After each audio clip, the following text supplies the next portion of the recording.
So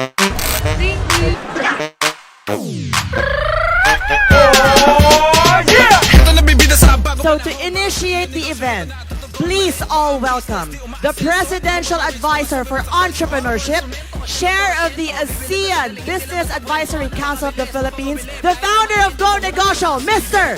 Joey Concepcion! The last 14 years, Go Negosyo has been advocating that the way forward for our country to succeed is that no Filipino should be left behind. Digitalization is not only pro-all, but pro-poor. This is why the Alliance has come together with Go Negosyo, created this massive event called Sign Up. Magnegosyo saan ka secure ng future mo, ikay laging ligtas. Delivery na mabilis, alam mo grab food so fast. Gusto mo laging kompleto, para mo at grocery. Bakit di ka mag-Lazada o kaya ay mag-Shopee? 2 years and 7 months na po ako sa angkas. Dati po akong restaurant manager ng isang fast food chain. 6 years po akong restaurant manager. Ang basic ko dati, nung restaurant manager ako ng isang fast food chain, 30 hanggang 35,000. Sa angkas, sa isang linggo lang, kaya kong kumita ng 10 to 12,000 a week. Tambay mag-grab food ka, kahit anong menu ang gustuhin ay maiahatid niya. May nalimutan ka ba peles, gamit at mga materyales. Nag-start ako in 1 unit, isang sasakyan. Tapos sinamahan ko na sipag at tiyaga. Kasama lahat ng problema. 4 months ako tumira sa sakyan. Hanggang ngayon, may hawak na po ako ng 12 units. Meaning, isa na po akong operator. Ito nang pinakahihintay, magnegosyo saan ka secure ng future mo, ikay laging ligtas. Sa loob po ng 3 taon, una po kinikita ko lang sa sina sa 2,500 po. Ngayon po kumikita na po ako ng 15,000 pataas. A week po yon. Dati po, umaasa lang ako sa asawa ko na kung magkano lang ibigay. Ngayon po, kayang-kaya ko na pong tumayo sa sarili ko po. Yung 4 na anak ko po, yung 2 anak ko po, kaalis na po, pinagpaaral ko po sa National University, private po yun. Saan ka secure ng future mo, ikay laging ligtas. Delivery na mabilis, alam mo grab food so fast. Our shop would not be able to reach what we have right now without those mentoring, coaching sessions, the techniques that they are giving to become an effective seller. So, from a regular seller, we're able to achieve the goals, and every time na may goals kami, na ma-max out namin our target. Nagsikap po ako na magmaneho, mag-drive sa Grab. So maraming opportunities. Makasama mo yung pamilya, no? Ng mas mahabang oras. Yung sasakyan ko po ngayon, more than 3 years na po. Nakakuha po kami ng sasakyan at nakakuha din po kami ng bahay sa Cavite. Kumikita ka na, hawak mo yung oras. Dati po yung sahod ko sa isang company ay 16,000 a month. Yung iba, sumusobra pa.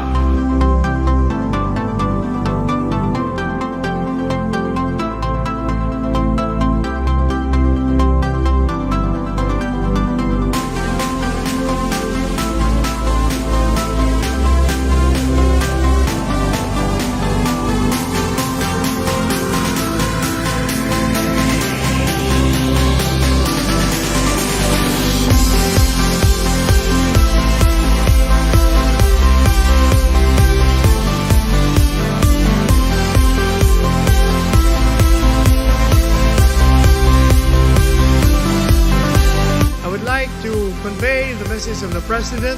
He is happy that you have attended the summit, and he sees a very good future for this economy, especially under the leadership of Mr. Joey Concepcion.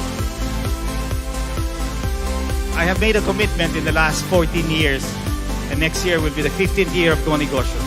My mission is to help every Filipino out there succeed in life. But in the end, no matter what we do, we can only do so much to guide, teach, and mentor you. But in the end, it is your will, the right mindset that will propel you to success and it has to be a teamwork. So again, you can bank on us that we will not stop till every Filipino out there has a chance to succeed in life. Thank you. Congratulations! Clear na si Musa.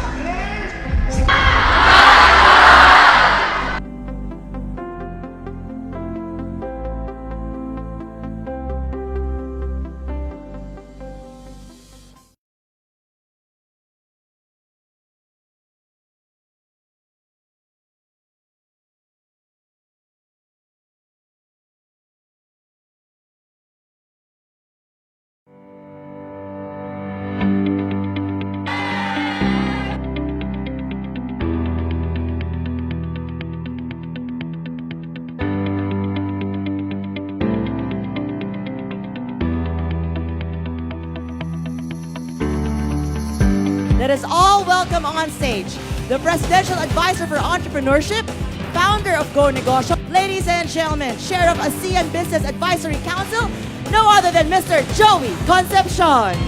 Our efforts with this government, President Duterte, whose passion is to help the Filipino people move up in life, the private sector, together with DTI, DA, and DOT, are moving heaven and earth to really fulfill and help you fulfill your dream to become one of these successful entrepreneurs.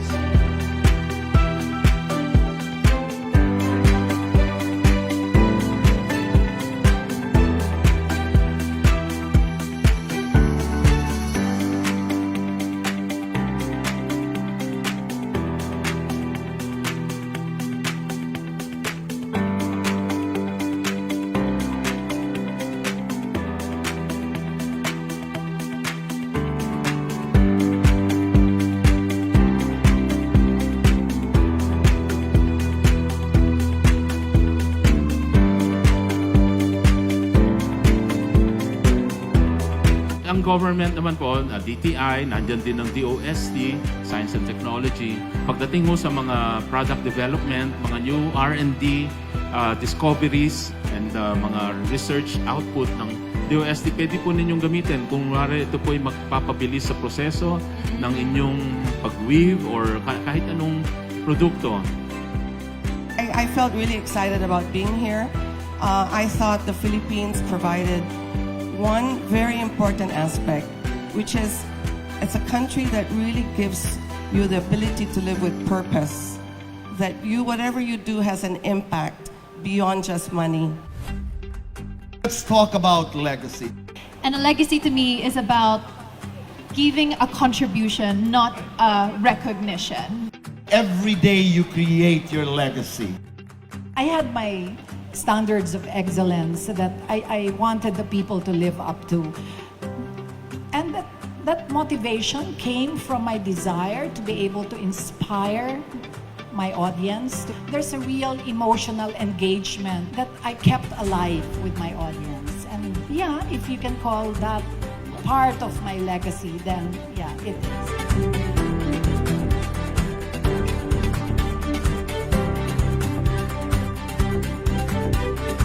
Supportive community. So hanapin niyo yun sa buhay niyo. Someone who can guide you, mentor. A woman community, a woman chat group. Lahat po kami takot. Walang tao dito na walang anxiety. And I think what nakakatulong yung magpe-prepare ka talaga. Be the best you can be, learn as much as you can. Nakakatulong sa akin is when I recite scripture to myself. I think that the fear actually should just empower you. We are happy to report that after 6 months in office, ay mayroon marami na kaming bagong programa para sa millennials, para sa kababaihan, para sa mga gustong mag-farming at mag-agri-negosyo. So palakpakan natin si Joey Concepcion at talaga naman Go Negosyo is one of the best in terms of advocating, promoting entrepreneurship in this country.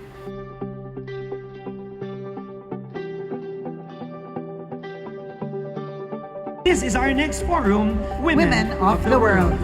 being a woman of the world is really trying to find a solution to problems that are happening not just here locally, but also globally. In my business, I just don't want to encourage women to be beautiful on the outside, but I also want to encourage women to be beautiful on the inside. First is start in a belief in yourself and set goals for yourself. Challenge yourself to achieve things that you don't think is achievable, but you need to put that goal there.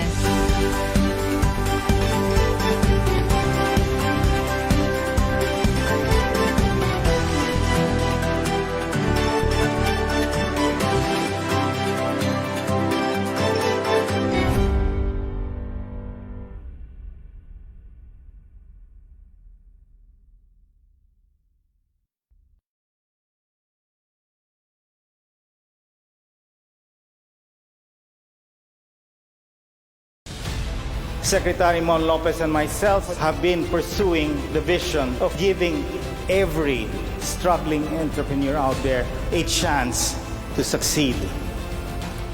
Together with the alliance here of 30 chambers and organizations, we are committed to this vision.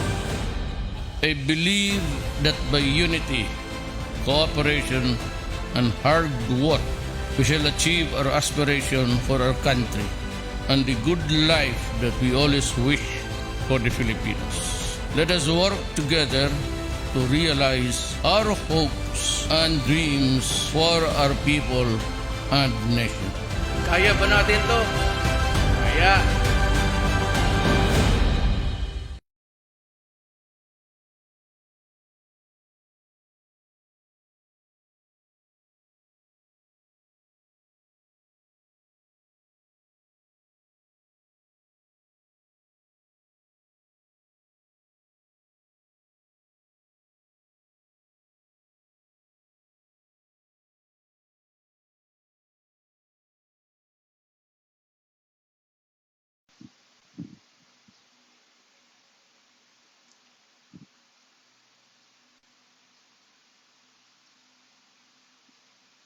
Magandang umaga po sa inyong lahat, mga negosyante. I'm Issa Litton and I will be your moderator for today or this morning's Welcome to Go Negosyo's Mentor Me Online. It's a pleasure to be with all of you again.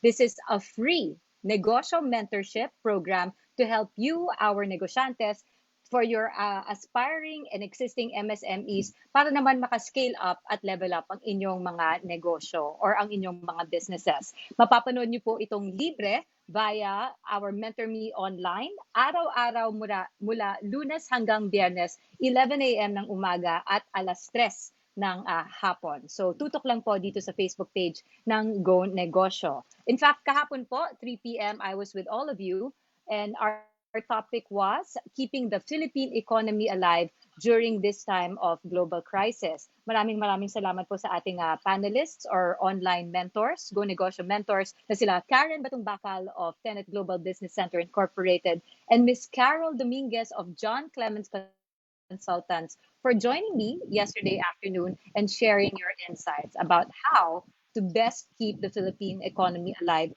during this time of global crisis due to COVID. At of course, kayo pong mga nanonood ngayon, hinihikayat namin kayo na magtanong, matuto, at pwede rin kayong manalo. Again, magtanong, matuto, at manalo. Tumutok lang po dito sa Mentor Me Online Facebook live stream ng Go Negosyo page.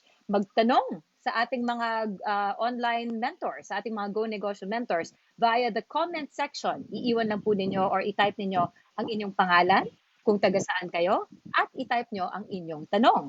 And of course, i-like at i-share ang aming Facebook live stream sa inyong mga Facebook accounts. At maaari kayong manalo ng isang libreng libro from Go Negosyo na sigurado po kaming magagamit ninyo sa inyong mga negosyo. Abangan din ang listahan ng weekly winners ng ating mga winners dito lang po sa Go Negosyo Facebook page. Mag-comment din sa inyong mga comment section sa baba.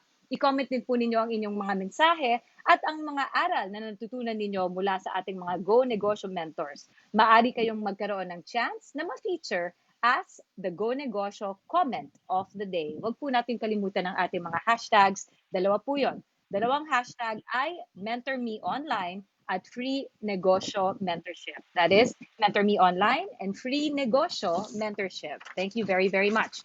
So, our topic for this morning is business laws and government services for MSMEs during COVID-19. Mga kasama po natin ngayong umaga ang ating Go Negosyo mentors na sila Attorney Du-Baladad, founder and CEO of Du-Baladad Associates. Good morning po, Attorney. Magandang umaga sa lahat sa inyo dyan na nakikinig.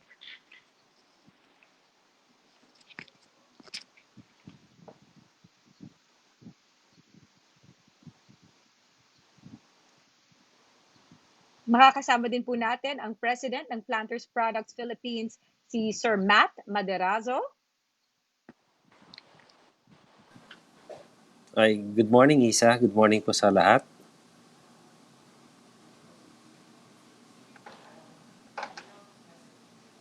Mukhang naghang po tayo. Ay, okay. Naririnig po? Good morning, Miss Isa. Hello?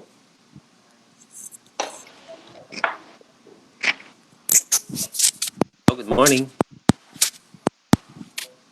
Hi, good morning. There you are. Hi, Sir Matt Maderazo, President Ay, good morning, of Miss Isa. Planters Products Philippines. Good morning, Sir Matt. Ay, good morning po. Good morning po sa lahat.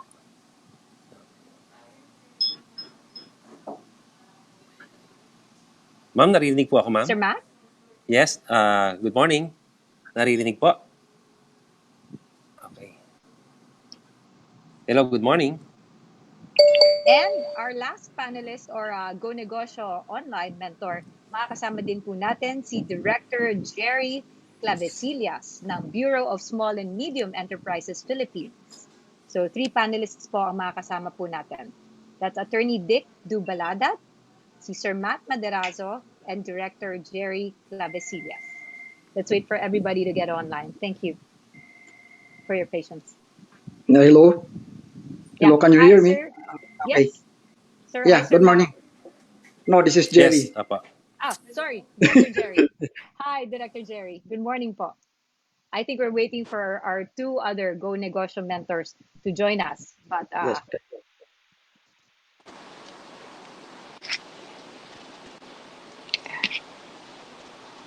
okay, actually, sige, let's try to get some of the questions going. So yes, this is a very, very difficult time for especially our MSMEs.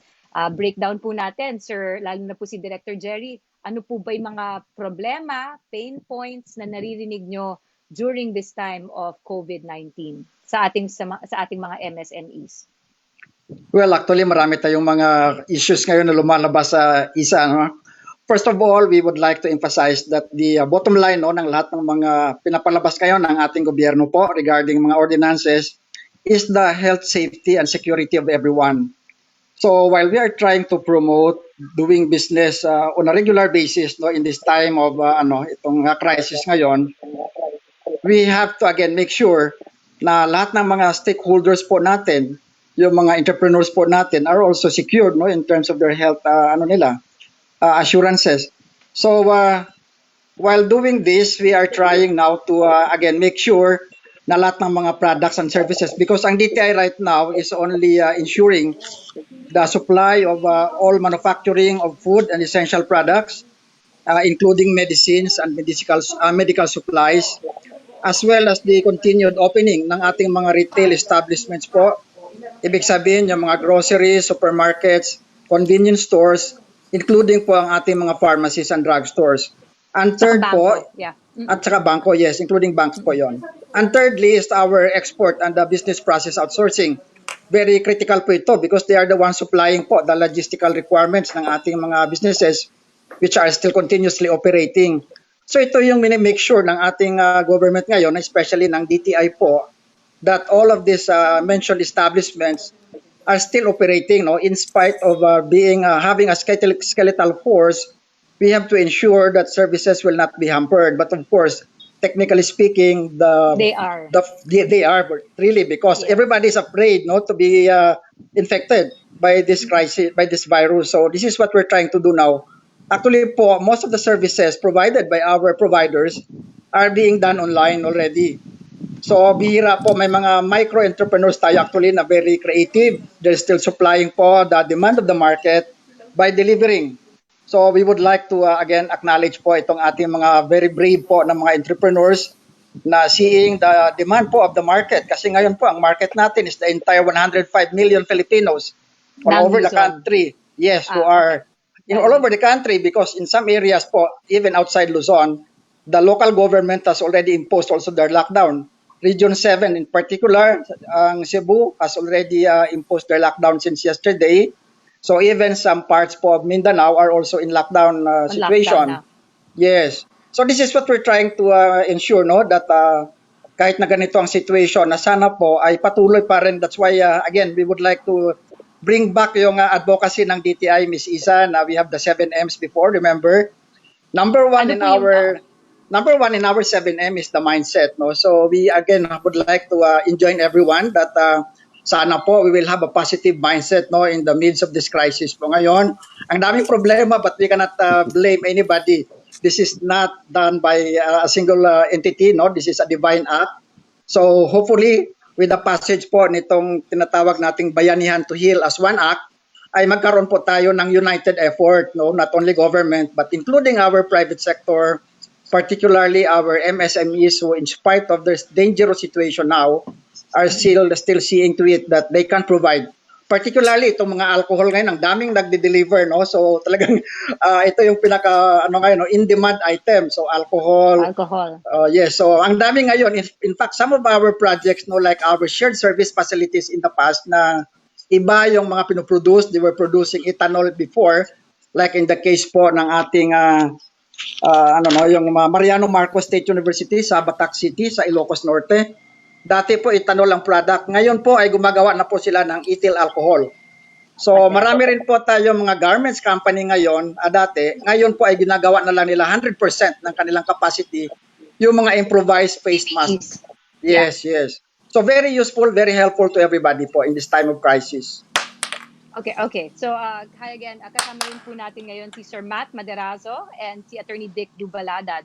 So, yes, definitely difficult times. Lahat po tayo may mga challenges. Pero para po lalong-lalo na sa ating mga MSMEs, maraming nagtatry business as usual. Sabi niyo nga ako, Director Jerry.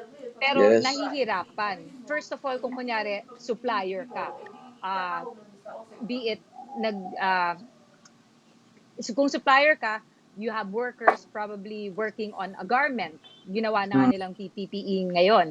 Pero paano ho kung kunyari nag-iintay kayo ng importation or may supplier kayong kausap na hindi nagde-deliver? Paano naman po nakaka-encounter po ba kayo ng mga scenario na ganon? Ano pa ho yung ibang mga problema ng MSMEs? Actually, yan palagi ang concern ngayon na nire-raise sa atin dito sa central office, no, Isa, yung supply po ng raw materials. So it's good thing then because of the technology, mayroon tayong mga libreng apps ngayon. Ang ating DTI officials po are connected 24/7. So we have a Viber group by which in area po na mayroong requirements for a particular raw materials, ay pina-plug po natin yon, and in areas naman this can be available. Ayun po ngayon ang pinaglilink natin, and we are trying to see to it the flow of these materials can also be done, kasi with the restrictions imposed by the local governments ngayon sa kanilang mga communities po, ay ito ang most natin ngayon, encountered ng mga problems na hindi pinapalabas from one area pagbalik. Kung makalabas man, the problem is hindi na makabalik yung mga tauhan, yung nag-deliver. So they have to go on a quarantine for 14 days again. So that's the most problem ngayon encountered ng ating mga deliveries, kasi because of this restriction. So mayroong iba naman na creative enough, nagkakaroon sila ng 2 sets of workforce. From the boundary, may pick up, and then balik ulit, the same person within the locality ang babalik doon. So they will not be subjected to the 14 days quarantine. So ito ngayon ang nangyayari. So we have to to see to it that all of these required materials, particularly nitong mga PPEs ngayon, so ang dami na, we have already made some order. In fact, ang mga regular projects namin in the past ay ngayon po ay na-tweak na natin into procuring itong mga raw materials na necessary po for our mga operators to produce nga the said PPEs.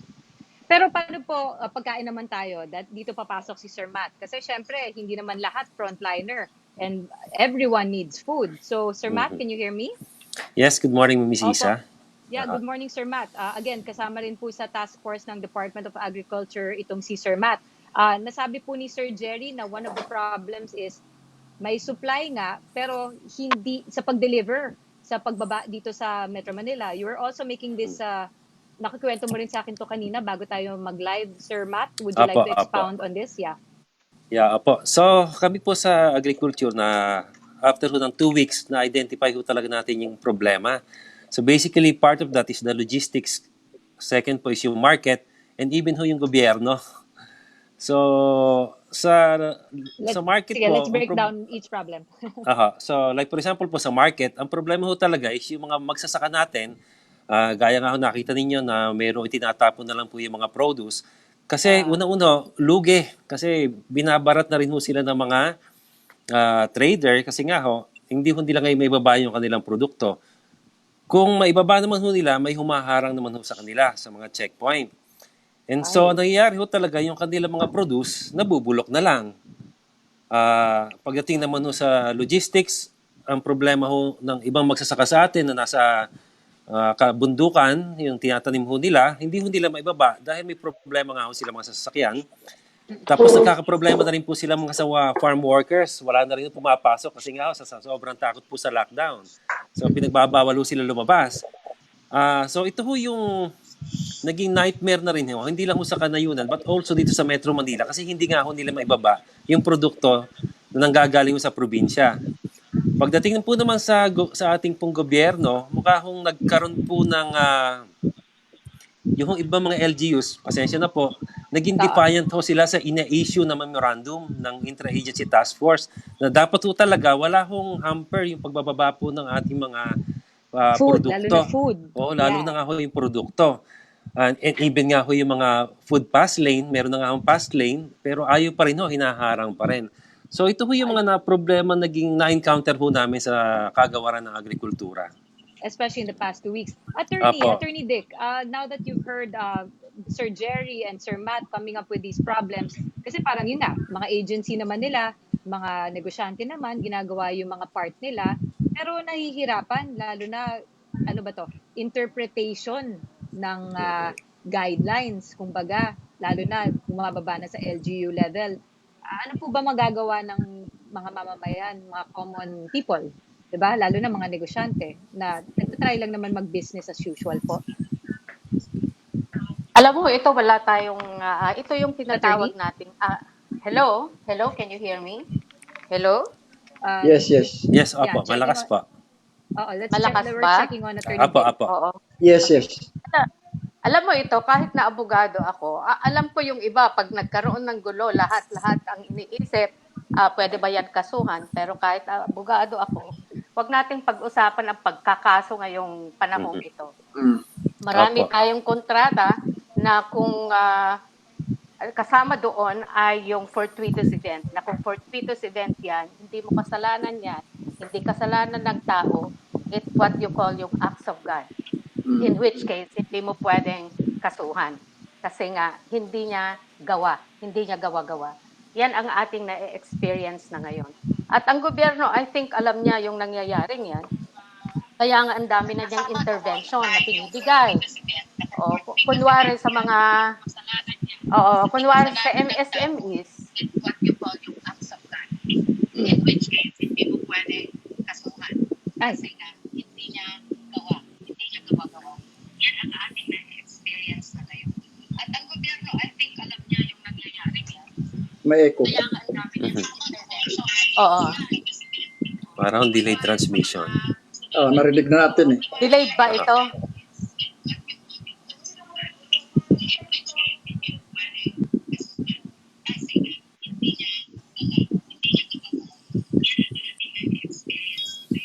Lamig ng aircon natin.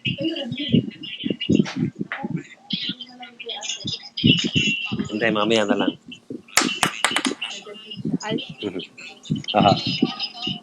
Yeah, I think we're having a little problem with attorney. Okay. But I picked up something because I'm actually checked also, sinusubaybayan ko po yung broadcast natin dito po sa Facebook. I think narinig ng some of our negosyantes who are online now. She mentioned acts of God.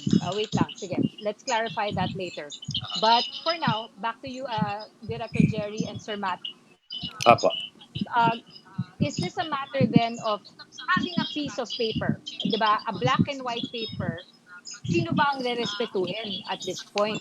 Pag kunyari, lalo na transportation ka, delivery ka, ang daming humahadlang sa'yo. Ano ba yung pwedeng solusyon para agad-agad na marespeto yung proseso?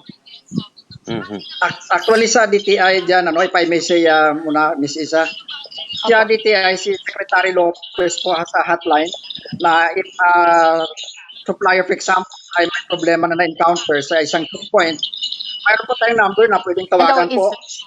Yes. Ita, can you hear me now? There. Sorry. Yes, Attorney Dick is on. Hi, Attorney Dick. Sorry, I'll get back to you. All right. Sige. Okay. So the solution ngayon ng DTI po is to have a hotline nga po na pag nandun na sila sa checkpoint at saka may problema po, they can call the office of Secretary Lopez mismo, nandun po kanyang chief of staff, at yun po ang nag-explain doon sa the security manning the checkpoint. So since Monday naman, medyo okay naman ang experience namin on that sa mga problema na yan. So ang sabi lang natin ngayon sana po sa lahat na nakaka-encounter ng problemang ito, if they can just relay to the office immediately while they are still at the checkpoint para maano po natin kagad ma-actionan. Yes. On the spot. Yes, Ano yes, yung hotline na to? Would you know the number? The hotline? Actually, nasa web natin, mamaya I'll get back, pag nakuha ko na siya. Saan po nila pwedeng silipin to? DTI hotline? Ganun po ba? Nasa DTI natin dito, mamaya i-ano ko ulit ang number. Okay. Isa pong napakagandang solusyon yan, lalong-lalo na para sa mga nagtatransport ng mga produkto, lalong-lalo na ng mga pagkain, mga gulay. Lahat po yan kailangan natin. Please get this hotline. I will go back to Attorney Dick now. Attorney Dick, can you hear me?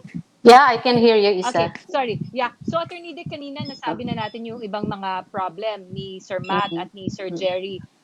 Lalo-lalo na when it comes to certain processes na nahahadlangan. Oo.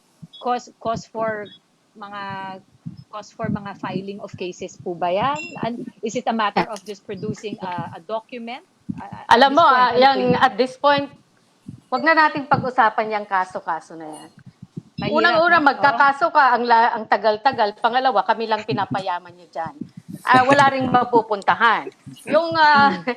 Yung kontratang mga yan, I am sure kasama dyan na pagka due to acts of God.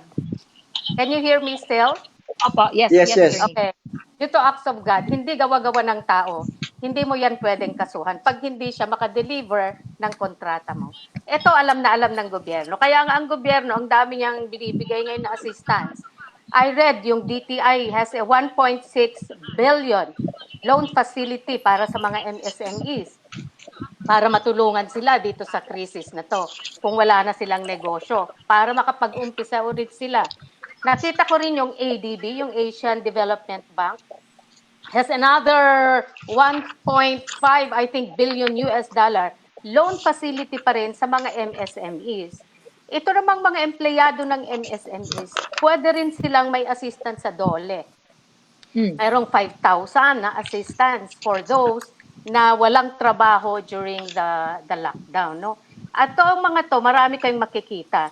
Ngayon, meron din sinabi doon sa bagong batas na nitong pinirmahan ni Presidente, nang sinasabi niya may utang ka, pwede kang hindi magbayad ngayon for 30 days. Suspended ka, suspended yung 30 days. Payment mo for 30 days. Wala ka rin pwedeng ipatong na interest, wala ka rin pwedeng ipatong na penalties pag hindi ka makabayad. So, maraming mga ginagawa. Tapos tingnan mo rin yung mga nagtulong-tulong ngayon, yung mga malalaking negosyo para tulungan yung MSMEs. Last night, yung San Miguel, ang sinabi niya, meron kaming 500 million na nakaalat para sa PPE. At gusto nila ito, hindi sila mag-i-import, gusto nila ibigay nila sa mga MSMEs. that can deliver yung PPEs na yan. Hindi lang San Miguel, marami pang iba dyan. So in short, nagtulong-tulong na ang buong bansa, ang tingin ko, para yun ang napakagandang nangyayari ngayon. It's really a bayanihan. Kaya wag na tayong mag-isip ng tungkol sa kaso nito, kaso dyan. Yeah. Unang-una, ang mga korte ngayon, close. Exactly. I was about to bring that up na para kailan ka may panahon mag-file ng kaso kung sarado nga lahat po ng korte ngayon. So, be part of the solution po at wag nang dumagdag sa problema. However, attorney, may matitigas na ulo. In fact, at this time nga rin ho, may mga naglolokohan. Yung o-order ka tapos hindi rin dadating yung order mo or someone promised you this pero kinuha lang yung pera mo, tinakbuhan ka. Others are taking advantage, attorney. Paano naman po yung mga ganon? O kaya yung iba, nag-order naman, tapos wala naman. Hindi naman pala. Yun na nga I think nasa atin na yan. Dapat sa ganitong sitwasyon, iwasan yung mga ganyan. Wala tayong magagawa, may mga ganyan. Go to trusted people and sources na lang. No? Still, of course, hindi mo pa rin, pag gutom ka na, anong gagawin mo? Di ba? Wala ka ng time na you go to this, you go to that, tingnan mo, i-background inform mo. Wala na yon eh. I think nasa ating lahat na yon na dapat responsable tayong lahat ngayong panahon na to. Yeah. And go local. I know like with the likes of sila Sir Jerry, Sir Matt, galing north, you're doing what you can with regards to the food supply chain. Pero kahit sa mga maliliit na barangay, may small yan, 'di ba? Yung mga backyard farming. Yes.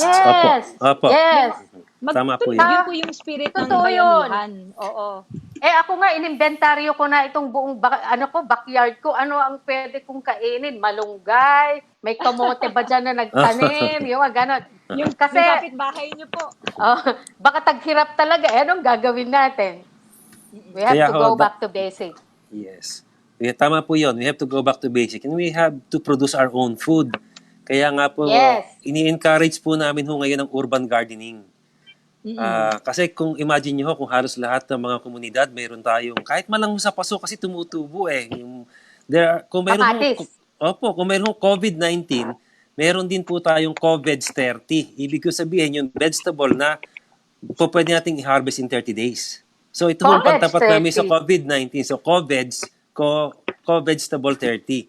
So napakasimple naman magtanim lang. So, if we really have to go back to basics, tama po kayo, attorney, hindi tayo magugutom. Kamote, kamatis, talong, okra, pechay in 20 days. So hindi tayo magugutom So it's a matter of mindsetting. Tama si Sir Jericho. Mindsetting talaga very critical. In these critical times, kailangan talagang pagganahin natin yung ating ingenuity at saka yung ating talaga positive mindset lang. Na kaya nating ma-overcome ito, especially nga kung meron tayong pagsunod.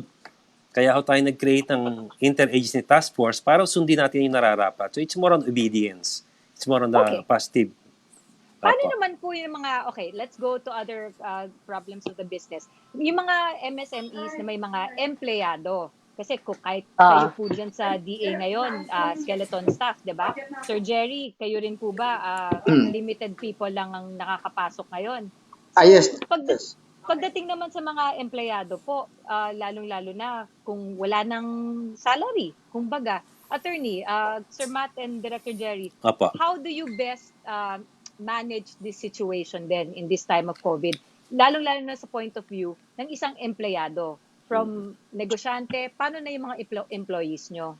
Can I say that yung Department of Labor and Employment, meron silang nakaalat na budget dyan. Ibigyan nila, merong assistance, 5,000. Basta MSME ka, hindi ka nagpatrabaho, merong 5,000 during this 30-day lockdown. Meron silang 5,000 na ibibigay. Mag-apply ka lang. Ang proseso nila ay 3 days lang. So, tingnan nyo yan. Tingnan nyo yung mga yan. 5,000 per employee. 5,000 per employee. Oo, na assistance. Tapos, dito sa RA na lumabas, parang may nakikita rin akong another 8,000, no? Pero yan, hindi pa ako masyadong klaro. Pero yung 5,000, mukhang gumagana na yan. Tingnan nyo yan. Sa DOLE. Sa DOLE. Kasi nakakaawa mga MSME. Unang-una, nasa kanila lahat yung mga daily wage workers na sinasabi. Pag hindi ka kumayod ngayon, wala kang sweldo, wala kang kakainin, isang kahig, isang tuka, daily wage earners, nandyan sa mga MSME lahat yan. Kaya kailangan talagang tulungan yan. Tapos, yung merong binigay din ng national government, I think ito yung pinamimigay ngayon ng mga munisipyo sa kanila, nagbibigay sila ng bigas and all para lang makatawid dito sa napakahirap na sitwasyon natin ngayon. In short, hindi naman talaga walang ginagawa. Alam ng lahat na sila ang tinamaan talaga ngayon. Someone just asked in Facebook, ano po yung 8,000? Parang may nagising. So besides the 5,000 per employee via DOLE, yung 8,000 po galing sa... Yung Actually, 8,000, ayan. Actually, ma'am, it's a range po yun. Depende po yan sa minimum wage ng area po. So it ranges from 5,000 to 8,000 to 8,000 per month. 5,000 to 8,000 per month. Yes. Or at least for this 30-day lockdown. Tama po Yes, ba? for 2 months yata pagkasabi. Good for 16 days. Speaking of employees, may mga papasok pa hong mga tanong. Good morning po. I have a small business. 4 po ang employees ko. Ano po yung maitutulong ng gobyerno sa aking negosyo? Wala kaming income because of temporary closure. It will take us up to 3 months waiting to get payments from the customers once we deliver. So, syempre, walang income o sales. Paano naman namin po mapapasahod ang employee? Yun nga, at least ano pong matutulong ang government? Ito nga ho yung 5,000 to 8,000 for now, ang suggestion nyo po, no? I think this is the one that hits the mark properly.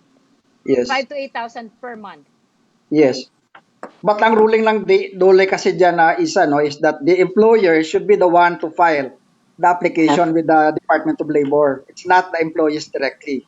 Okay, napaka-importanting point yan. So, employers, para po sa kapakanan ng inyong mga employees, Empleyado. ng mga empleyado nyo, kayo po ang mag-file. Yes. Hindi po papansinin ng mga employee. Kawawa Individual. naman. Oo. Okay. Kapag small business, pwede po ba mag-loan para sa monthly amortization up to 500K? Have you heard of that? 500,000.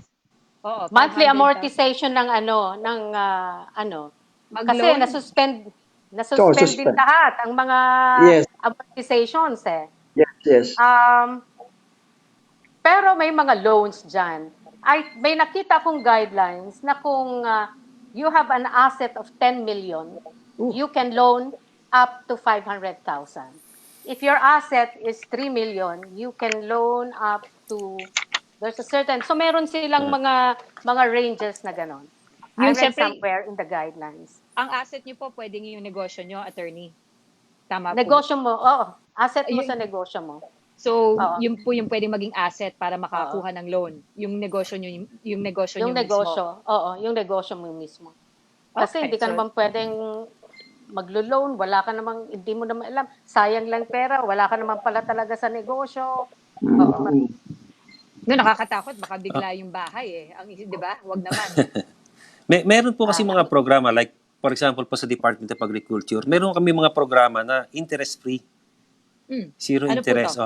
For example po, may tinatawag po kami, yung mga naapektuhan na, may tinatawag po kami sure aid. So, binibigyan po natin yung mga magsasaka, na especially during this COVID area, binibigyan po natin yung magsasaka ng 25,000 as an that's very aid. good. Opo, payable in 3 years yan. And then, doon sa mga kabataan naman, especially sa mga MSME, between 18 to 30 years old, meron po kami tinatawag na Capital Access for Youth in Agriculture o yung KAYA program. So, makaka-avail po from 500,000 to 5 million. Maliit lang ho ang interest. Ang babayaran lang ho nila is yung parang processing fee lang. So, payable in 3 years din po ito. So, marami yung ini-offer hong programa ang ating gobyerno para ho talaga matulungan po natin yung mga naapektuhan ngayon. Especially nga ho dito sa COVID problem. Actually, meron din tayo sa sa Small Business Corporation ay meron silang pautang ni attorney na 1 billion po na nilaan ng ating Small Business Corporation.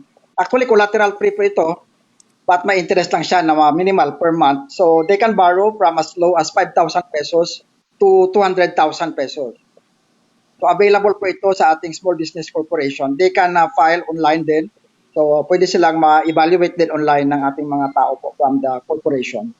Sang website po sila pupunta? Sir, SEC Jerry? Corporation. Opo. Okay, sa SEC. Ah. Gusto ko lang sabihin, because sinabi ni Sir Matt, itong incentive para sa mga ating magsasaka, di ba? Kung Mhm. kailangan man nila. Apo. Paano kung ngayon lang sila, kasi we were talking about backyard farming just earlier, Mhm. di ba? Kunyari, Apo. ngayon sila nag-start. Are they, sila din po ba? Pwede mag-avail nito? Yung mga nagsisimula ngayon? Ako, especially nga po kung, yung nga nabanggit ko kanina, yung KAYA program. So, yung from 18 years old to 30 years old, ito yung mga youth. So, kung gusto talaga nila magnegosyo, pumunta sila sa agrikultura. So, they just have to go to ACPC, Agricultural Credit and Policy Council, and then to inquire of this program. And then readily wala akong collateral po ito. Ang importante lang dito, meron kayong business plan na ipipresent. Like for example, talagang mahilig kayo sa agriculture, sa pagtatanim, mas maganda lang po yung meron kayong daladalang plano, and then pahihiramin na po kayo ng ACPC. Okay. Again, may mga opportunity po ngayong Apo, during the marami time po of talaga COVID yung i-offer. para kahit papano ay pumasok sa bagong negosyo, even for existing. So, Apo, apo. we tackled a bit on how we can help not just the negosyante, pero kahit po yung mga employees, tungang 5 to 8,000 ng dole, di ba? Paano pa po ba, Sir Jerry, Director Jerry, ang mga ibang mga problemang na-encounter nyo or naririnig nyo mula sa ating mga MSMEs besides the transportation, yung mga hadlang ng goods, besides employees, may mga Well, actually, nagsasarap. pinaka-general problem ng ating mga MSMEs ngayon ay naka-close sila lahat, no? So, yun ang sinasabi kanina na Yun wala na. kang pwede because of Hinuhuli lockdown. ko yun. Oo, Yes. hinuhuli ko yun na no choice. Paano naman po yung mga talagang nagsara na? Oo. So ngayon, ang ginagawa nga natin na ang ginagawa natin para sa ating mga MSMEs, habang nandito po tayo, lahat po tayo ay biktima po ng ganitong situation. So we're trying to parang take advantage of the online facility, and we are very glad that even Go Negosyo has this Mentor Me online, because by having this free time, we can actually maximize po yung ating capacity building. So siguro din it's also timely for us to really set back and then capacitate ourselves for the meantime while waiting to stabilize the situation. But of course, for those who are still operating, by the way, what we are saying is that we're trying our best. Now, the government is trying its best. Both the DTI, the DA, and the other agencies that are in charge of ensuring that all these goods and services should be available are trying their best na talagang maibigay po itong pangangailangan ng ating mga mamamayan. So ito lang po ang in-encourage natin sa bawat isa na sana po ay maisip natin ano po yung ating ma-contribute, no? Habang tayo po ay nasa bahay. Of course, yung mga bagay na pwede natin makuha later on, once the situation stabilizes, po pwede yun. Available po yun, but later on. Pero ngayon po, ang tanong is, what can we do, no? Na nandito tayo lahat sa lockdown situation. So, we're doing everything.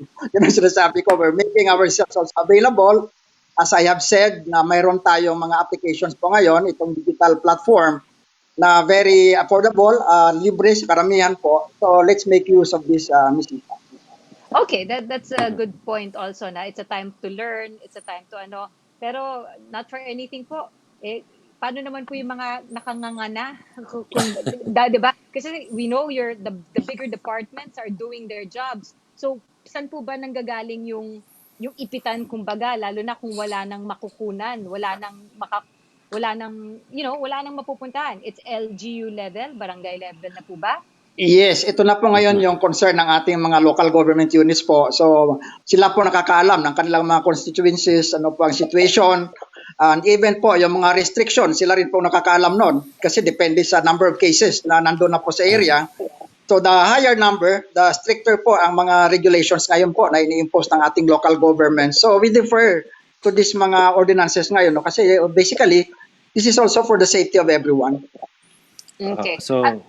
Yes, go ahead, Sir. I agree with Sir Jerry. Kasi yung talagang food flow ngayon, it will start from the community So, sa barangay, to feed the people. Tumakbo sila sa posisyon na yan, dapat tinitingnan din nila yung mga particular nilang constituents. So from the barangay, aakit na ho yan sa munisipyo and then or city. So dito talaga tulong-tulong. This is more on a collaboration collaboration talaga na dapat ho talaga magtulungan na. And we must involve the youth kasi at least yung mga resistensya nila malalakas pa. Malakas ang immune. Malakas po. Kaya tama kayo, Attorney, dapat umiinom sila ng malunggay kasi I'm also part of the Moringa Philippines. So mataas ang protein niya, so mataas ang inyong resistensya. So ang importante lang talaga dito is we must abide doon sa pinalabas ng interagency task force. Stay put, stay at home para hindi na lumawak po itong COVID. And the government, gaya nga nasabi ni Sir Jerry, is doing its best para maka-reach out and makapag-provide ng tulong. So we just have to stay put. Patience ang importante dito, patience. Thank you, Sir Matt. Attorney, back to may isang question dito sa Facebook. Since banks, punta na tayong bangko ngayon, banks utilities have suspended or delayed their billings, ibig sabihin po ba itong mga kumpanyang to will bill as double for April or even May 2020? May ipit din naman ang business owners. Kasi everyone Alam mo, saying, pinag-uusapan yan actually. Pinag-uusapang mabuti yan kung anong gagawin. Kasi nakalagay nga dun sa batas, suspended pati interest, So pagdating, may interest ba? Pagka na-lift na yung suspension, sisikngalin ka pa rin ba ng doble? Pinag-uusapan pa yan ng mga bangko sa Bangko Sentral ng Pilipinas. Wala pang regulasyon, Pero just in case ganyan, I think the banks are open for restructuring of your loans. Tingnan mo ulit, ano ulit ang kapasidad mo na magbayad at itry nila na study kung magkano lang ang kaya mong bayaran at i-stretch nila for how many years. So, depending on capability. Depending on your capability. Yes, I think. Tsaka They are madali open to naman that. masilip. Madali rin naman masilip yan, di ba? Papakita mo lang yung mga business papers mo. I mean, it's transparency. Yes. Tama po ba, Attorney? Oo. Para lang pakita ito talaga yung kaya. Attorney actually has to leave in a very short while. Attorney, before we let you go, especially on the side of the law, again, you're very clear, walang time ngayon para mag-file ng mga kaso. Di ba? So, in your in your expertise, what is the best practices then in this time of COVID, lalong-lalo na para sa ating mga MSMEs, para lang i-manage yung sitwasyon po? Well, dahil wala na tayong magagawa, naka-lockdown nga na ganito, pero that doesn't mean na kayo ay basta uupo na rin lang dyan sa bahay nyo. Tingnan nyo din yung maraming oportunidad. Alam mo, sa ganitong krisis, sometimes nandyan yung oportunidad Tingnan mo ano ang mga kaya mong gawin, tingnan mo kung ano yung mga ino-offer ng gobyerno sa'yo na dapat mong kunin, pansamantala. So far, katulad ng sinabi ko kanina, yung mga big businesses tumutulong na sa MSMEs. Itong San Miguel nga, may 500 na million na sabi niya para sa mga MSMEs yan. So can come up with solutions para sa PPE. So yung mga ganon, you connect with your fellow MSMEs, you connect with your cooperatives para matingnan nyo kung ano yung mga bagong usapin at pinag-uusapan kung ano ang dapat nyong gawin nitong crisis na to para hindi kayo basta mamamatay na lang sa gutom o wala nang gagawin. Yeah. Attorney, because you are also a business lawyer, ang daming nagtatanong ngayon, monthly tax filing for MSMEs. Ay, wala pwede na. po bang ma-freeze? Wala, na-suspend lahat siya ng 30 days. So, wala nang April 15. Lahat ng, sa May 15 na. Para tayong parang ang kino-compare ko to, parang tumigil ang mundo ng 30 days.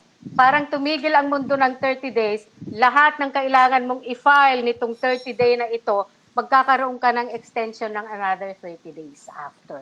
Lahat. And lahat that means ng isasubmit mo.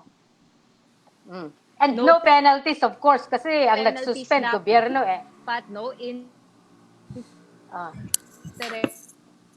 no time na Wala. file. Wala. Kung may mga naglagay ng interest fees, yung mga walang penalty. Walang penalty, wala ding interest. Diyan po kasi diyan po. Kasi ang gobyerno ang nagsabi. I-report. Ang alin ang i-report, yung mga nagsingil ng interest. Oo. Isa din yan na pag-aanuhan. Pero lahat ng submissions, SSS, BIR, PhilHealth, etc. Lahat ng obligasyon na dapat gawin ngayon, na-freeze yan ng 30 days. Most of Ay, them sorry, yeah. na-extend ng 30 days. Oh, yun. So again, let's wait for this to be lifted first. But for now, just know, no penalties, no interest. All tinutulungan po talaga. It's like nag-stop ang mundo. Like sabi niyo po mga attorney. Okay. So, thank you very, very much to Attorney Dick. Alam ko Thank may meeting you. pa po si Attorney Dick. Pero makakasama niyo po pa rin kami si Sir Matt at Director Jerry. Ingat po, Attorney Dick. Salamat sa inyo. Matt and Jerry, Sige po. bye. Sige po, Issa. attorney. Bye-bye. Salamat po. Thank you. Thank you. I especially love talaga na sinabi ni Attorney, wag mo na mag-isip ng mga kasukasuhan ngayon. Dahil talaga, walang panahon. There are better things to do. So, business laws. So far, we've been looking at problems. Ano po ba yung mga business laws? Sabi nga ni Attorney, look to government agencies, look to bigger corporations who are willing to help. Pagdating naman sa, dun mismo sa law, ano po ba yung mga katulong ngayon sa ating mga MSMEs? Kasi unprecedented po to eh. Nobody could have predicted this, di ba? Kahit sa mga kontrata nga, parang walang clause for this. Actually, yung pinaka-recently passed natin na batas sa Miss Issa, no, itong ating RA 11469, ito yung tinatawag nating Bayanihan to Heal as One Act. So, nandito lahat nakalagay, no, ano-ano yung mga papel ng bawat ahensya ng gobyerno, pati yung mga bagay na dapat matanggap po ng ating mga, ano din po, mga MSMEs, and even other stakeholders who have been affected, no, by this crisis. So, yun ang sinasabi natin na this is now a united effort. This is not only of government. In fact, we would like to also acknowledge the strong support being given by the big players, no, itong ating mga large enterprises ngayon na sila po ang pinaka-important players sa ating mga supply and value chain.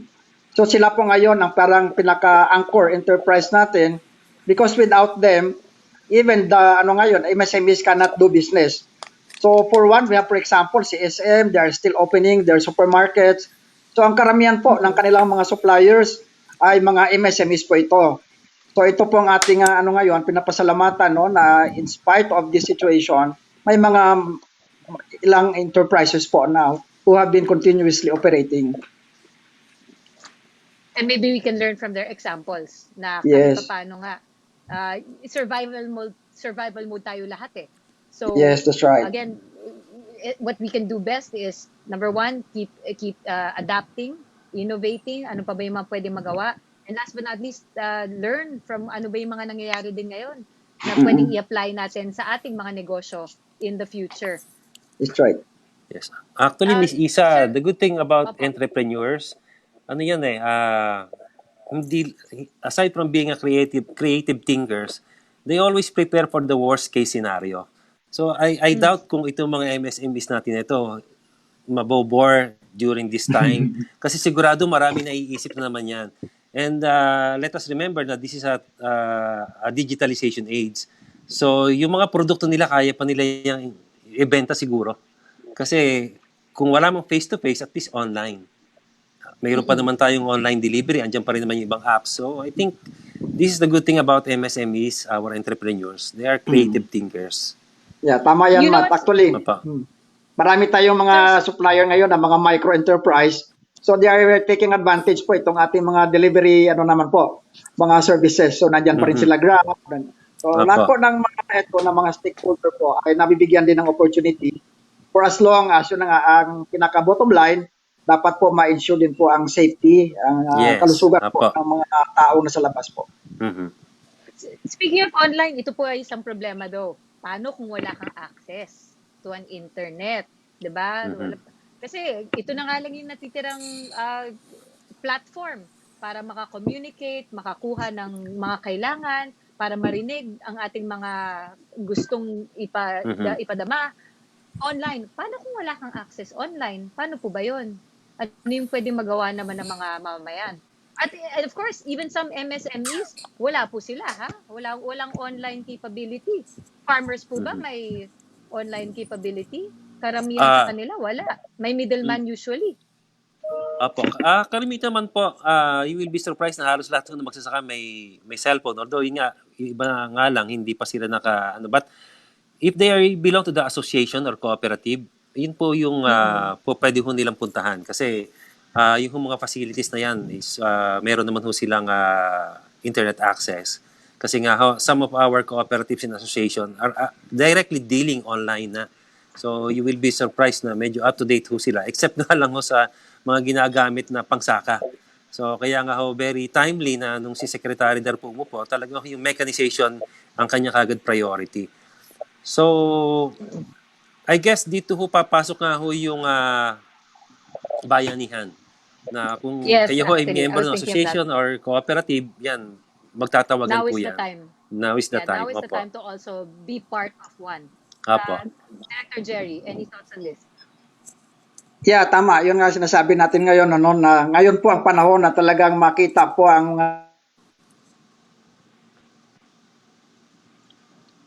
no? Hindi lang ito confined sa Philippines ang issue, global na po ito. So, ang ating value chain is not only affected by the domestic, ano natin po ngayon, mga restrictions, but even by the global restrictions po. So, halos lahat po ng airlines all over the world are no longer flying. Operating, So, yeah, yeah. operating, yun. Yan pong problema po ngayon kasi most of our mga raw materials are also imported.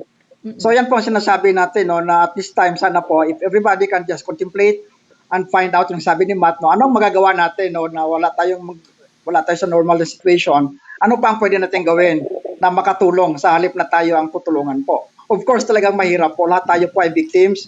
We are all affected by this crisis. But let's just be innovative. Yun ang sinasabi natin. Marami pa tayong magagawa. So that's another M ng ating 7M, Ms. Issa, yung sinasabi nating mastery. So if you are a master of your business, kahit anong sitwasyon po, ay mayroon tayong solution palagi po doon. I would like to cite an example, Miss Isa. Sorry but No, go ahead. for example po, yung mga kasamahan natin magsasaka sa San Pablo, Laguna. Namoroblema ho sila sa supply ng alcohol. Ang ginamit po nila ngayong alcohol is yung lambanog. It's called Coco Lambda. Lambanog, opo. Pinatest na po nila ito sa DOST and now na-approve ho yan. So pinababa lang naman ho nila yung content. So it's called Coco Lambda. Coco Lambda. So this is where ingenuity. Oo. So doon pumasok yung ingenuity ng ating mga kasamahan na magsasaka na miyembro nila ng MSME. So ngayon ho, ito na ho ang ginagamit nila ngayon sa San Pablo, Laguna. Kasi nga ho, naubusan sila ng supply eh. So doon ho pumasok nga yung ingenuity ng ating mga MSMEs together with our farmer partners. Sa Ilocos Norte naman, Matt, ang tawag nila doon sa kanilang locally processed alcohol is Nipanol. O Nipahol. From molasses. Naman galit. So, molasses po ito, process into ethanol and then ginawang ethyl alcohol. So, ito po, marami na silang nasupplyan ng mga LGUs po doon sa Ilocos Norte using their locally produced alcohol. Totoo po yan. Speaking of being creative, hindi lang syempre dapat sa side ng negosyante yan. Again, we're looking to our congressmen, kasi we're thinking of laws din. Kasi 'di ba, ano yung mga pwede bale masulat from these learnings na nangyayari ngayon para ma-protect ang ating mga negosyante, lalong-lalo na ang mga negosyante. Hindi lang po para sa sake ng mga mamamayan, but new laws na kailangan ng mga negosyante. What do you think are needed to be improved on because of what happened sa ngayong global crisis ng COVID-19? Siguro ito pa yung wala pa sa atin ngayon, Ms. Isa, dito sa po yung ating disaster resilience na talagang batas na magiging comprehensive po. Kasi actually, marami na po tayong nakikita ng mga business resiliency plan, mga business continuity plan. Pero so far, I haven't encountered yet anything on this particular crisis na pandemic. So even people who are willing to provide the services ay prone to attack. So ito po ngayon ang pagkakaiba nito. So yung ibig sabihin ngayon, kung ano man po ang pwede natin magawa by way of legislating later on, perhaps, this is a very important consideration ngayon, that ang mundo pala ay talagang in reality ay pwedeng i-attack ng isang virus lang. So this is at interconnected, it's really dependent. Exactly, yes. Hindi lang kasi all the past years parating global, think big, think everything. Pero because of this, back to basics, kapitbahay, barangay level, and it's really within your own community.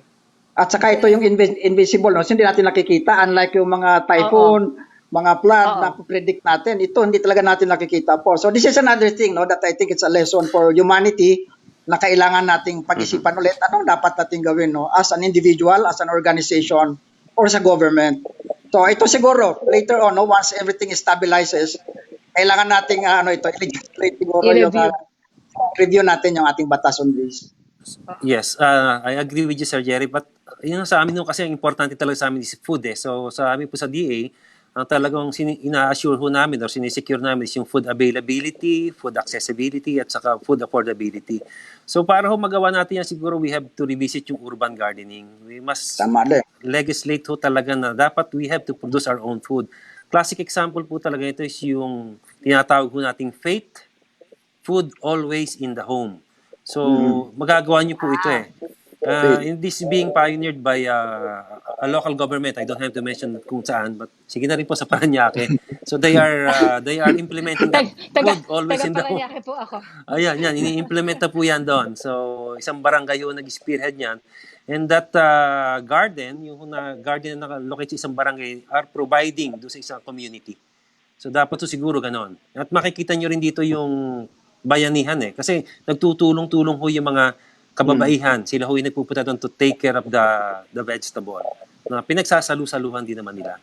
So imagine kung ganito ang community na yung food andudul lang sa kanilang backyard. I guess kahit siguro may ganitong pandemic, hindi ho tayo magkakaroon ng fear. Kasi yung fear ho umiral sa atin eh.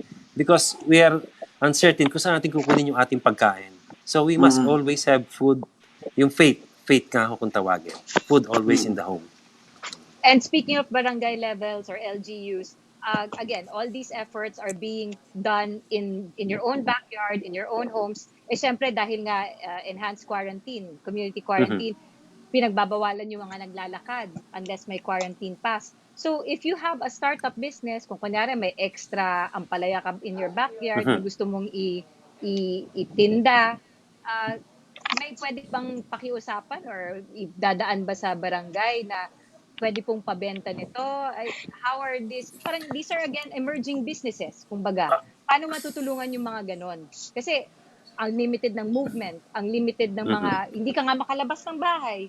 Pick up, di ba? Magre-rely ka pa ba sa Grab? Eh kung kapitbahay mo lang sa susunod na kalye, paano naman po yung mga ganon?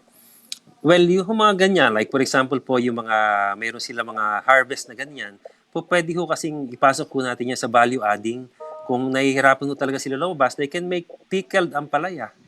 Kaya ho tinuturo din po yan sa Agricultural Institute, especially ho yung nangunguna sa mga training, kung ano ho ang po pwede pang gawin sa mga produkto para magkaroon ho ng additional value.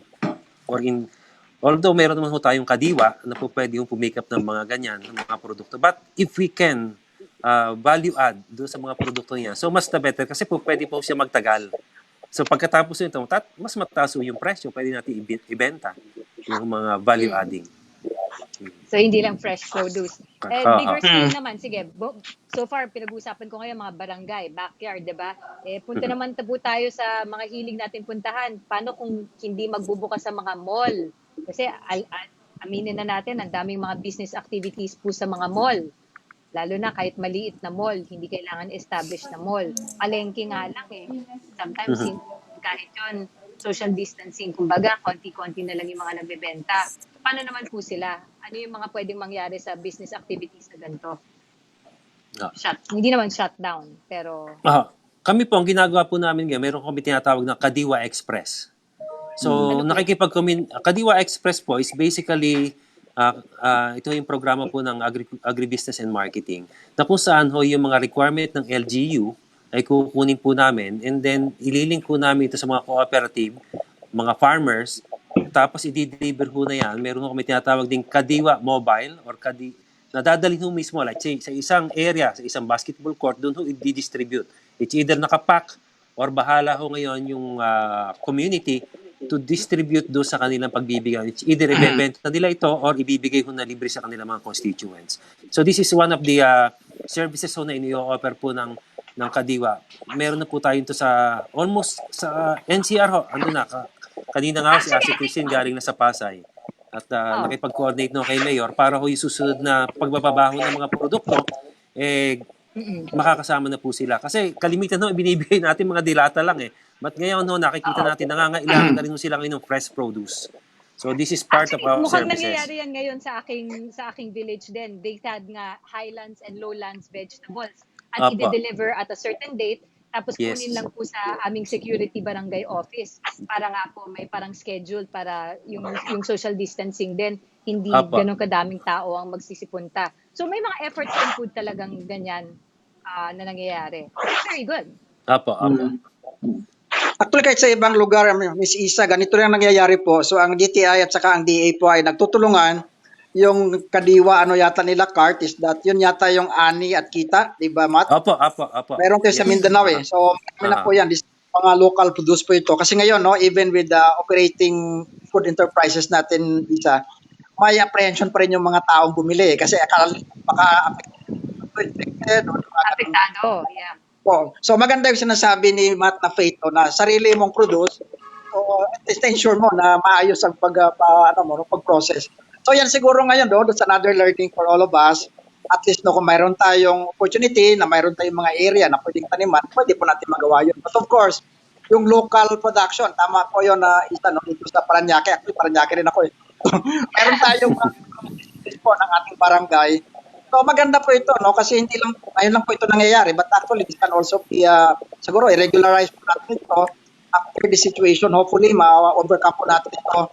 Magawa po natin na magiging regular po ang pag-supply natin ng mga locally produced natin ng mga products para sa ating mga constituency. At least for negosyante sa mga nakatutok ngayon, alam ko po na it might be a bit frustrating for other kinds of businesses who are actually online na hindi naman po ako sa food, hindi rin naman po ako sa transportation. Pero aminin na po natin, ito ang kailangan ng lahat eh. Yes, ito po talagang kailangan ng lahat. That's why dito po tayo muna nagpo-focus sa topic na to. Lalong-lalo na when it comes to business laws and practices. Pagdating po sa mga government services, may mga ang dami po talaga nagtatanong, mukhang nabuhay sila nung narinig yung 5 to 8,000 assistance ng DOLE. It is 5 to 8,000 per employee, pero ang empleyado po, ang employer po ang kailangan mag-file sa DOLE para po ma-avail ng mga to. If you will just rewind later our discussion, that actually has been covered because these are all part of government services para po sa ating mga MSMEs. But for now, what Sir Matt and Director Jerry have been doing with me, have been discussing with me, is that we are really looking for all these solutions na makakatulong sa karamihan. At ang unang-una po dyan ay ang pagkain. Apo. Actually, just to add up, Miss Issa, Sir Jerry, meron hong part 2 ng stimulus program po ng NDA, yun hong gulayan sa barangay, at the same time yung urban gardening. So malaki ho ang budget na ibinigay dito and nakikipag-coordinate na po yung Bureau of Plant Industry sa mga LGUs para kung sino gusto mag-avail ng mga libreng buto para makapagsimula. Yung iba na willing, yung pwede sa bahay-bahay lang na of course i-observe pa rin natin yung distancing. But of course pag ito ho'y natapos siguro yung COVID, tuloy-tuloy na po ito.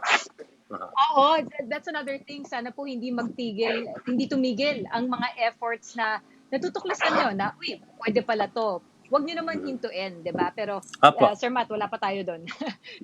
For now, wala pa tayo doon. So let's continue our effort to at least alleviate our businesses, especially when it comes to this situation. Last but not least po, bago tayo mag-wrap up, gusto ko lang po tanungin din, when it comes to business practices at this very, very hard time of need, be it especially for employers, ano po ba yung mga last words or pieces of advice na mabibigay nyo, lalong-lalo na para sa mga hindi na nasa food business? A simple process of operating your business, yung mga kapit lang. Yeah, tama yan So yan siguro ngayon ang mga din natin mga tinitingnan din natin ngayon Miss Issa itong mga non-food establishments kasi sila talaga rin yung naapektuhan din po because even the business are open, walang bumibili. Kasi ang inuuna ng mga tao ngayon ay mga basic, walang makapunta din or even open siya kasi kung minsan pag pumunta ka sa mall, may open na supermarket pero may mga non-food din na mga establishments na nandun pa rin but walang bumibili. So ibig sabihin po, this is the time na everybody is just looking at ano yung mga essentials lang sa buhay. So this is another din siguro realization that when you do business, focus on something na talagang may demand. So yung mga establishments na ang na ay medyo hindi naman talaga kailangan but not really that important at this time. Ibig sabihin that we can do some adjustment, remodeling our business models na baka pwede natin. Katulad nung sabi ko kanina, dati yung ginagawa niya is another produce, ngayon ay ethanol alcohol na siya. So yun yung mga ganong klase na dati mga damit. Since wala nang demand for damit, panay face mask ngayon ang ginagawa. So yun yung mga ganon na sinasabi natin. The market is volatile. So ibig sabihin po ganon ang tingnan natin palagi, no? So nag-a-adjust ang ating circumstances every day. Director Jerry, speaking of, kayo na mismo nagmamanufacture ng face masks, PPEs, yung mga kailangan. Pricing, teka, bago ko pakawalan yan, kasi opportunity nga po to. Pricing naman, please follow yung mga, ano ba tawag doon? Yung SRP? mga SRP. Please follow that din. Kasi pwede kayong mahuli kung taking advantage kayo na pinapresyo yung ang tataas ng mga gulay nyo, ang tataas ng mga, di ba? So that's another business practice na just in case you're getting yourself into right now, may mga oportunidad, PPE, masks, alcohol, ethyl alcohol, please still follow SRP. Tama po ba? Not actually, only SRP, Miss Isa, but also sa amin sa kagawaran, in-emphasize ni Secretary na magkaroon ng price freeze during this time. Kasi po talagang extraordinary po yung nangyayari. So ito na rin yung tulong na kung po pwede yung mga negosyante, maisip din naman nila na at this extraordinary time, kailangan din natin sigurong isipin yung kapakanan din ng lahat na hindi lamang po puro profit, but at least yung social responsibility naman. That's why we so incorporate price freeze. Yes. Oo. Silipin na lang bali yung kunyari yung ethyl alcohol ng mga taga Laguna or silipin nila ano ba yung mga presyo ngayon. Tapatan nyo lang yon para patas po lahat. Yes, tama. But at least that's a business. Last but not least, because we're talking about emerging businesses, kailangan, good question. Kung mga home-based business like food delivery or kahit you're gonna get into delivery or food production, kailangan po ba i-register sa DTI? At this time. At this time, walang tao nga nag-ooperate sa ating business name registration. So even sa ating LGUs po, walang mga tao rin siguro doon sa kanilang business permit and licensing offices kasi nga nasa emergency po tayo ngayon. So yun lang, tingnan natin ngayon how to make your products and services go to the market. So yan muna ngayon ang tinitingnan natin na Miss Issa. So anyway, ito nga yung sinasabi natin na to ngayon parang this is a war, no? We are in time of war.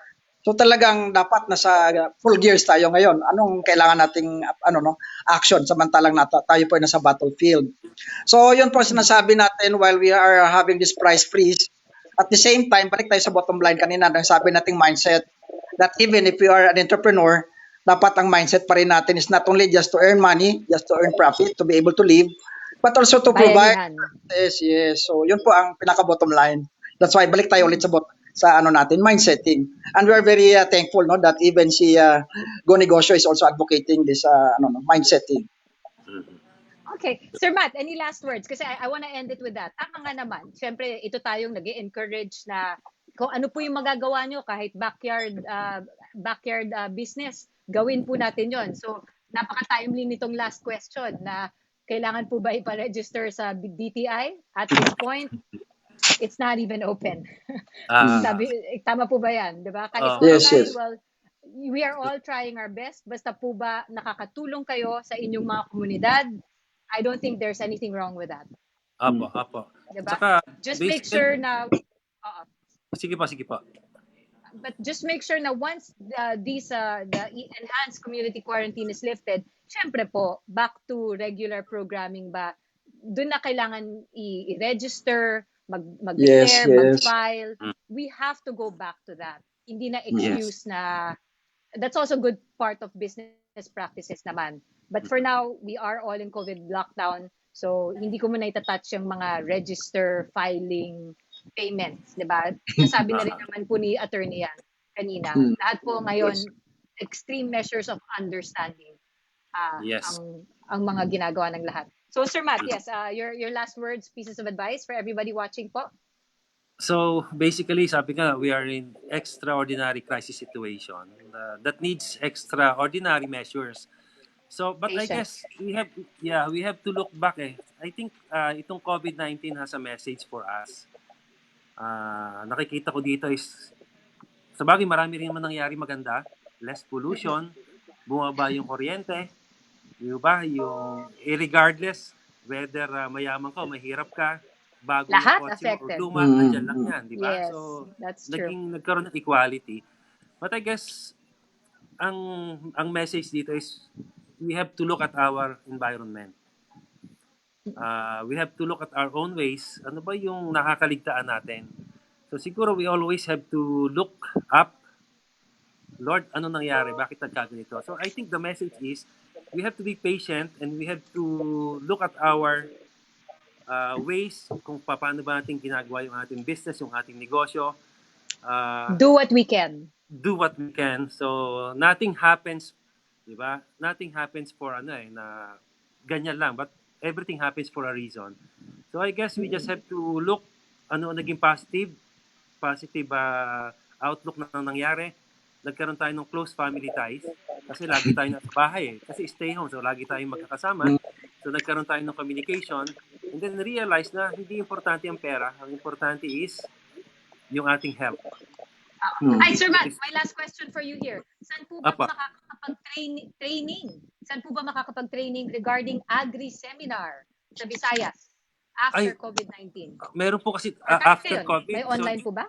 Meron po tayong online. Papasok lang po tayo sa da.gov.ph sa Agricultural Training Institute. Meron po tayo talaga mga online training po doon. Ngayon, after COVID, mayroon nung makikita nyo rin doon sa da.gov.ph yung mga schedule ng mga training sa processing, sa gardening, urban gardening. So lahat po ng agricultural training na gusto nyo matutunan, doon po yun nakalagay. Ayan, Jerab, sige, tutok ka lang sa website ng DA. So with that, Director Jerry, any last words? Yeah, I'll give you the with us, yeah? number na lang doon para sa mga naipit sa checkpoint. Yes. Thank you, sir. Yeah, it's 0956 091 Available na yung ating agri hotline 138 570. Sorry, Director Jerry, please repeat. Para po sa mga delivery, mga naiipit sa checkpoints, tawagan niyo po ito, DTI hotline. Yes.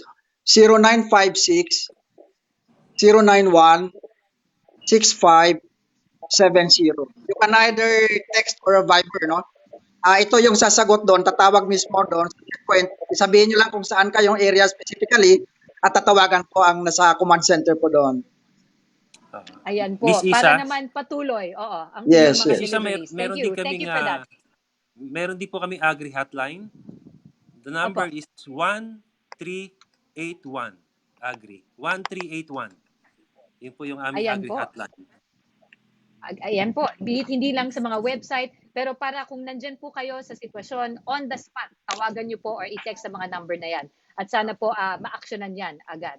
Thank you very, very much, Mr. Matt Maderazo and Director Jerry Clavesillas. I really appreciated your time today and earlier on, Attorney Dick. Maraming salamat po sa inyong mga insights and for being our Go Negosyo online mentors. Maraming salamat po. Be safe. Thank you. Salamat din po. Thank you. Thank you, lot. Thank you sa lot. Thank you.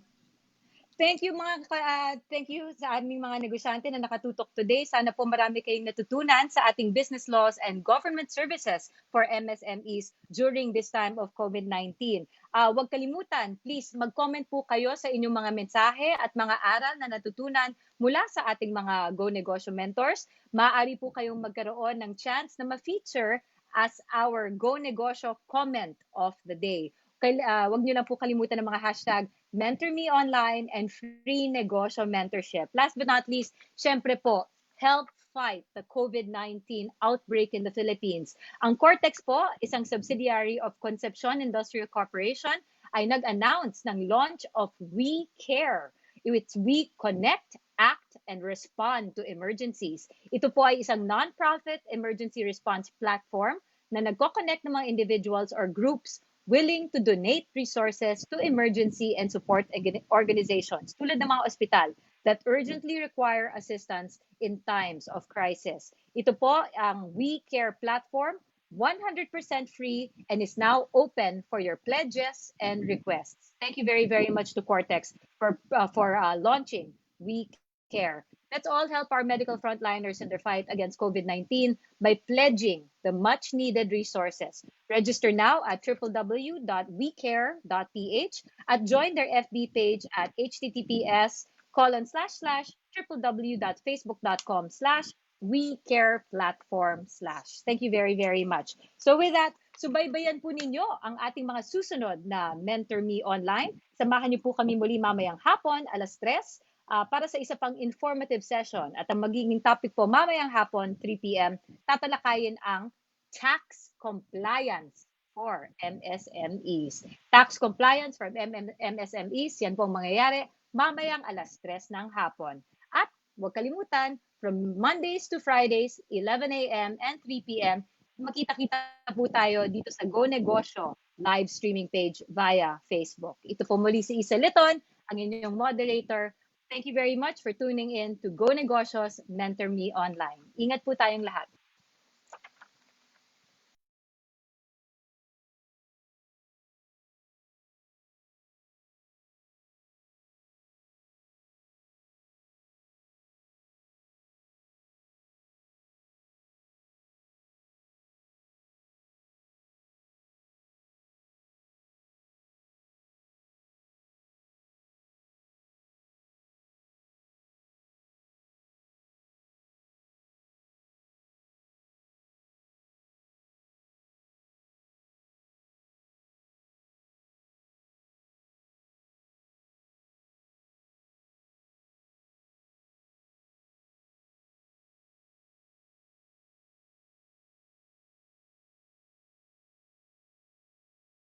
Played and continue to play an important role as a driver for social and inclusive growth and through agriculture-related value-adding activities. Since 2016, the Office of the Presidential Advisor for Entrepreneurship Culture-related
value-adding activities. Since 2016, the Office of the Presidential Advisor for Entrepreneurship has helped our agripreneurs achieve success and bring about prosperity for all. Now, marking its 15th year, Go Negosyo, together with the Department of Agriculture, in partnership with Shopee, go even further to revolutionize the agri-sector and empower our rice farmers in this age of digitalization. Introducing the Magri app, an online free-for-all rice market. Magri allows consumers to search and buy produce directly from nearby local rice farmers. Users can also view updates on rice suggested retail price and seasonal item demands. Magri is an innovative tool that promotes inclusive and sustainable growth. And together, We will rise for the Filipino rice farmers. Agri is really the game changer. It is the solution to the biggest problem in this country, poverty. I believe that by unity, cooperation, and hard work, we shall achieve our aspiration for our country. Let us work together to realize our hopes and dreams for our people and nation. The Magri app. Download now.